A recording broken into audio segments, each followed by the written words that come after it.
বিসমিল্লাহির রহমান। কত স্বপ্ন।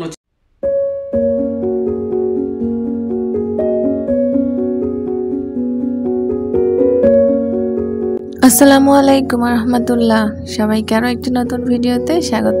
তো রাতে বাড়িতে চলে এসেছি আর ঘুমিয়ে পড়েছিলাম। সকালে উঠে দেখি দেবরও চলে এসেছে, আরো বেশ মেহমান টেমান সাথে নিয়ে। তো গ্রামের বাড়িতে কিন্তু কাঠখড়ির অভাব নাই।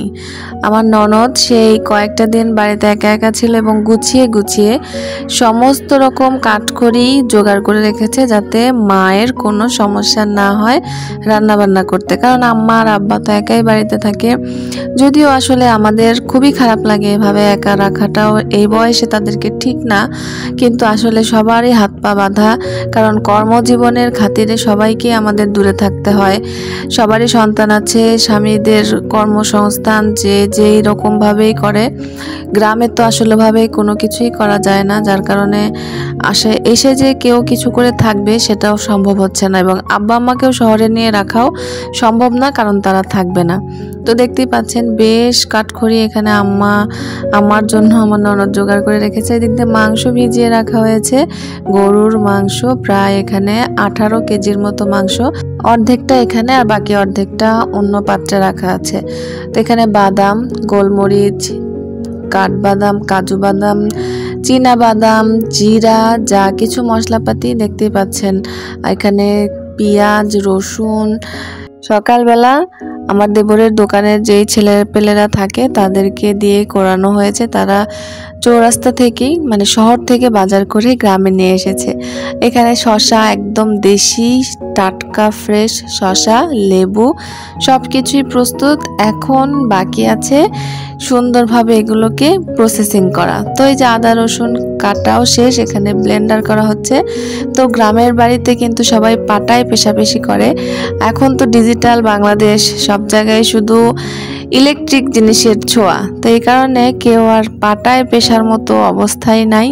এখানে আদা রসুন বাদাম সব কিছুই বাটাবাটি শেষ, এখন শুধু রান্নার আয়োজন। তো কি রান্না হবে দেখে আপনাদেরকে কি মনে হচ্ছে? অবশ্যই স্পেশাল কিছু।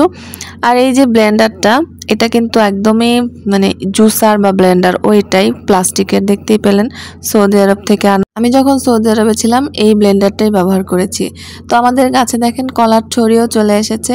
তো একটাই দেখতে পেলাম, আরও আছে কিনা জানি না। তবে এবার একটাই দুঃখের বিষয় যে কাঁঠাল গাছে বিন্দু পরিমাণ কাঁঠালের দেখা পেলাম না। তো রান্নাবান্নার আয়োজন শুরু হয়ে গেছে। বাবুর্চি রেডি, বাবুর্চির হেল্পার রেডি। আর এই দিক দিয়ে আমার শ্বশুর মশাইকে এত পরিমাণ সবাই না করা হয় যে আপনি কেন কাজে সাহায্য করেন, চুপচাপ বসে থাকেন। কিন্তু এই যে আসলে গ্রামের মানুষ বা যারা সারা জীবন কাজ করে অভ্যস্ত, তারা কিন্তু শুয়ে বসে থাকা একেবারেই পছন্দ করে না। সো আব্বার অবস্থাও ঠিক তাই, আম্মার অবস্থাও তাই। তো আপনাদেরকে কিন্তু কবুতরটা দেখাই নাই। তো সকালবেলা যেহেতু আমাদের সকালের খাওয়া দাওয়া শেষ, এখন দুপুরের রান্নাবান্না বাবুর্চিদের কাছে ট্রান্সফার হয়েছে। আর এই দিক দিয়ে আমি ভাবলাম যে একটু কবুতরগুলোকে দেখে আসি। তো এগুলো বেশ অযত্নে পড়ে আছে, আম্মা ছিল না। আম্মা বারবার আমার দেবরকে বলতেছে যে এগুলোকে নিয়ে যেয়ে ভালো কোথাও ব্যবস্থা করে রাখতে, কারণ আম্মা ওইভাবে দেখাশোনা করতেও পারে না, আর এগুলো একটু অবলা জনা, ওদেরকে কষ্ট দিয়ে লাভ কি।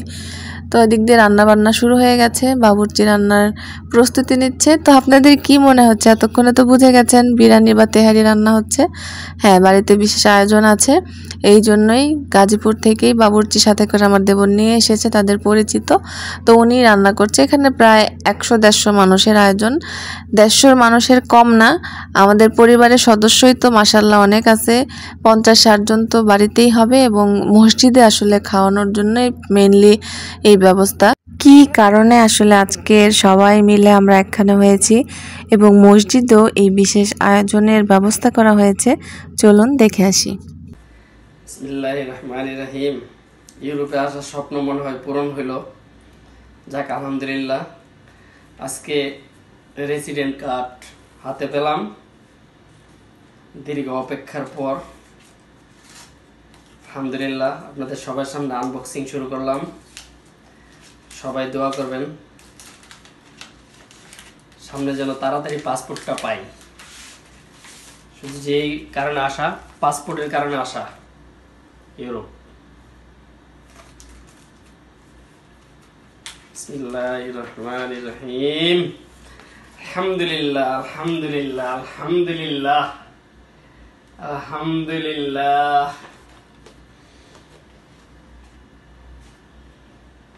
কত স্বপ্ন ছিল, একটা সময় শুধু ভিডিও দেখতাম আর ইউরোপে কিভাবে আসা যায় এটা চিন্তা করতাম। তাকে আলহামদুলিল্লাহ, আল্লাহ রাব্বুল আলামিন সবকিছুই পারেন। আলহামদুলিল্লাহ।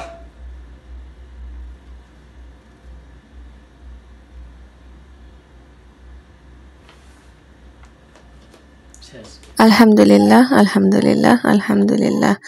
মাশাআল্লাহ, আপনারা শুনতেই পেলেন, নিজ চোখে দেখলেন, নিজ কানে শুনলেন। আমার আর বলার কিছুই নেই। অনেক কষ্ট, অনেক ত্যাগ, অনেক পরিশ্রমের ফল আজকে আমার হাজবেন্ডের হাতে। 1 মাস আগেই আল্লাহর অশেষ রহমতে আপনাদের ভাইয়ার হাতে এই কার্ডটা চলে এসেছে। এই কার্ডটা শুধু একটা কার্ড না, এই কার্ড হচ্ছে প্রত্যেকটা পুরুষের বা যারা ইউরোপের স্বপ্ন দেখে তাদের স্বপ্ন পূরণের চাবিকাঠি। তো আলহামদুলিল্লাহ, আমার হাজবেন্ডকে আল্লাহ খুব দ্রুত এই কার্ড বা এই সফলতা পাওয়ার সুযোগ করে দিয়েছে। যেখানে মানুষ দীর্ঘ অপেক্ষার পর প্রায় 10, 12, 15, 16 এরকমও যায়। কেউ 2 বছরে পায়, কেউ 5 বছরে পায়, এটা যার যার ভাগ্যের উপর ডিপেন্ড করে। তো আলহামদুলিল্লাহ, আমার হাজবেন্ড 2 বছরের আগেই কার্ডটা পেয়ে গেল। আর এই কার্ডটা পাওয়ার কারণে সে খুব দ্রুতই যখন ইচ্ছা তখন দেশে আসতে পারবে, তার পরিবারের সঙ্গে সময় কাটাতে পারবে, তার ভালো লাগা মন্দ লাগা তার যখন ইচ্ছা হবে সে আমাদের সঙ্গে থাকতে পারবে। আমার ছোট ছেলেটা যখন 1 বছর হয় তখনই ওর বাবা আবার প্রবাস জীবনে চলে যায়। তো ছেলের এখন 2 বছর শেষ হয়ে 3 বছরে পা দিবে। তো দোয়া করবেন আপনাদের ভাইয়া যেন খুব তাড়াতাড়ি আবারও আমাদের মাঝে ফিরে আসে এবং সে তার সুন্দর মুহূর্তগুলো আমাদের সঙ্গে কাটাতে পারে। তো পরিবারের সবাই আজ আমরা একখানে হয়েছি, শুধু তাকেই সবাই মিস করছি, যার উদ্দেশ্য করে আজকে এই আয়োজন। তো সেই নাই, ইনশাল্লাহ আল্লাহ যেন তাকে খুব দ্রুত আমাদের মাঝে নিয়ে আসে এই কামনাই করছি। আপনাদের ভাইয়া সৌদি আরবে ছিল 12 বছর, বাংলাদেশে ছিল 3.5 বছর, আর ইউরোপে এখনো 2 বছর হয় নাই। প্রত্যেকটা প্রবাসী তার স্বপ্ন পূরণের জন্য এবং নিজের জীবিকার তাগিদে প্রবাস জীবন বেছে নেয়।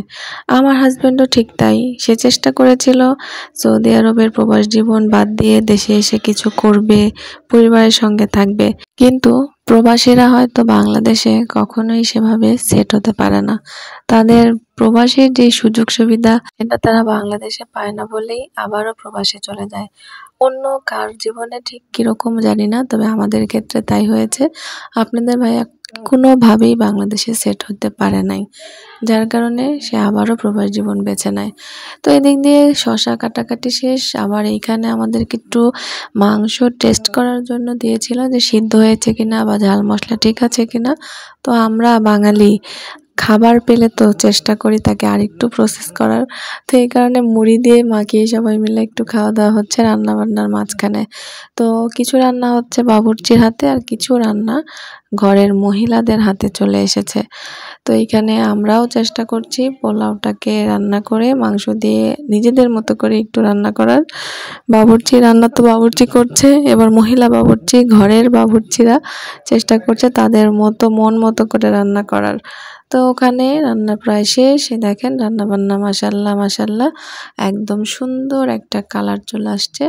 তো সব কিছুই শেষ, এখন নামাজ কালাম পড়ে খাওয়া দাওয়ার আয়োজন। তো এখানে একটু আবার খাবার টেস্ট করার জন্য দিল।